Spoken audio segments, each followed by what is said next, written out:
হাই বন্ধুসকল, আপোনালোকক Assam update YouTube চেনেলটোলৈ স্বাগতম জনালোঁ। মুখ্যমন্ত্ৰী মহিলা উদ্যমিতা আঁচনিৰ যিখন আপোনালোকক ফৰ্ম দিছিলে তাত আপোনালোকে MIS এটা নম্বৰ ফিল আপ কৰিব লাগিব।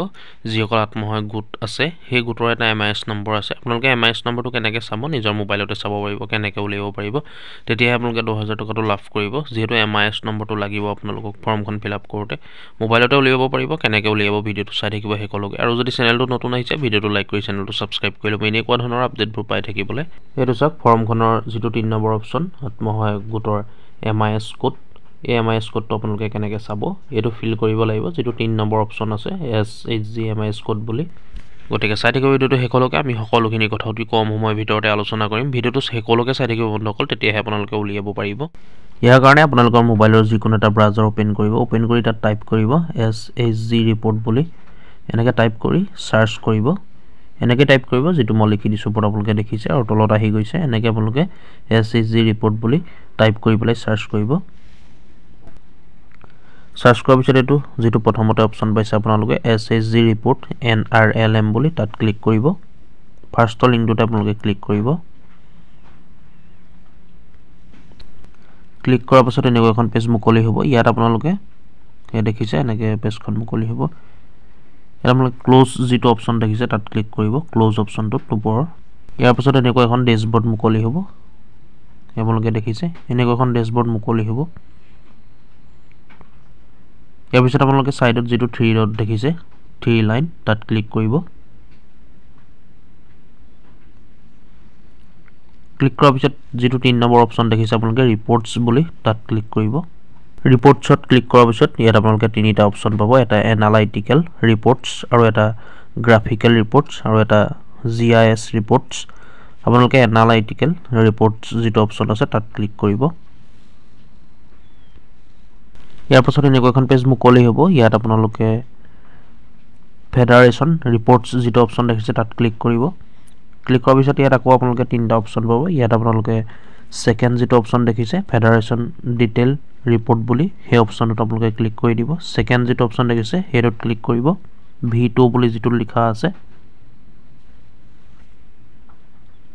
ইয়াৰ পিছত এনেকুৱা এখন পেজ মুকলি হ'ব। ইয়াত আপোনালোকে ফেডাৰেশ্যন যিটো অপশ্যন আছে ফাৰ্ষ্ট বক্সটোত আপোনালোকে ক্লিক কৰিব। ক্লিক কৰাৰ পিছত ইয়াত ছেকেণ্ড লেভেল ফেডাৰেশ্যন CLF বুলি তাত ক্লিক কৰিব। ইয়াৰ পাছত ইয়াত সকলোখিনি আপোনালোকে চিলেক্ট কৰি ল'ব। ফাৰ্ষ্টতে ষ্টেটটো চিলেক্ট কৰিব। ইয়াৰ পিছত ডিষ্ট্ৰিক্টটো চিলেক্ট কৰিব আপোনালোকৰ। ইয়াৰ পিছত ব্লক যিটো অপশ্যন আছে আপোনালোকে ব্লক অপশ্যনটোত ক্লিক কৰি আপোনালোকৰ ব্লকটো চিলেক্ট কৰি ল'ব। সকলোখিনি চিলেক্ট কৰাৰ পিছত ফাৰ্ষ্টতে ফেডাৰেশ্যনটো চিলেক্ট কৰিব, ছেকেণ্ড লেভেল দিব সেইটো, তাৰপিছত ষ্টেটটো চিলেক্ট কৰিব, তাৰপিছত ডিষ্ট্ৰিক্ট, তাৰপিছত ব্লক। সকলোখিনি ফিল কৰি লোৱাৰ পিছত ছাবমিট যিটো অপশ্যন আছে আপোনালোকে তাত ক্লিক কৰি দিব। ছাবমিট অপশ্যনটোত ক্লিক কৰি দিয়াৰ পিছত আপোনালোকে তললৈ আহিব। ইয়াত দেখিছে আপোনালোকে এয়া CLF নেম, আপোনালোকৰ গোটৰ নাম আহি গৈছে। তাৰপিছত ছাইডতে ইয়াত দেখিছে আপোনালোকে CLF MIS কোড। এইটো আপোনালোকে আপোনালোকৰ MIS কোডটো চাই ল'ব পাৰিব। এনেকৈ এয়া MIS কোড শ্ব' কৰিছে দেখিছে আপোনালোকে। ইয়াত আপোনালোকে অতি সহজতে এনেকৈ চাই ল'ব পাৰিব আপোনালোকৰ MIS কোডটো। ইয়াত চাই পেলাই ফিল কৰিব তাত ফৰ্মখনত। ইয়াত দেখিছে আপোনালোকে।